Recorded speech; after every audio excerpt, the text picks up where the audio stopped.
மீண்டும் ஒரு சோகம். விபத்தில் சிக்கிய விஜய் ரசிகர்கள். மூடப்பட்டது பேருந்து நிலையம். தாவக விஜய் காரைக்குடியில் பிரச்சாரத்தை மேற்கொள்ள சென்னையிலிருந்து காலை புறப்பட்டார். தனி விமானம் மூலம் மதுரைக்கு வந்த விஜய் அங்கிருந்து சாலை மார்க்கமாக காரைக்குடிக்கு வந்து கொண்டிருந்தார். விஜய் வாகனத்தை பின்தொடர்ந்து வரும் ரசிகர்கள் விபத்துக்குள்ளாவது தொடரும் நிலையில் மீண்டும் மற்றொரு விபத்து நடந்துள்ளது.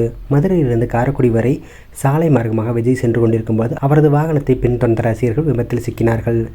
சென்னையிலிருந்து விஜய் புறப்பட்ட போது ரசிகர்கள் யாரும் அவருடைய வாகனத்தை பின்தொடராமல் இருக்க போலீஸ் விஜய் வாகனத்தை பின்தொடர்ந்து வந்தனர். இந்த நிலையில் மதுரையில் விபத்து ஏற்பட்டு இருப்பது சற்று பரபரப்பை ஏற்படுத்தியுள்ளது. காரைக்குடியில் நேற்று மதியம் 12 மணி முதல் 2 மணி வரை விஜய் பிரச்சாரத்தை மேற்கொள்ள இருப்பதால் பாதுகாப்பு காரணங்களுக்காக காரைக்குடி புதிய பேருந்து நிலையம் தகர சீட்டுகளால் மூடப்பட்டுள்ளது. பேருந்து நிலையத்திற்கு வரும் பயணிகள் அனைவரும் பழைய பேருந்து நிலையத்திற்கு திருப்பிவிடப்பட்டுள்ளனர்.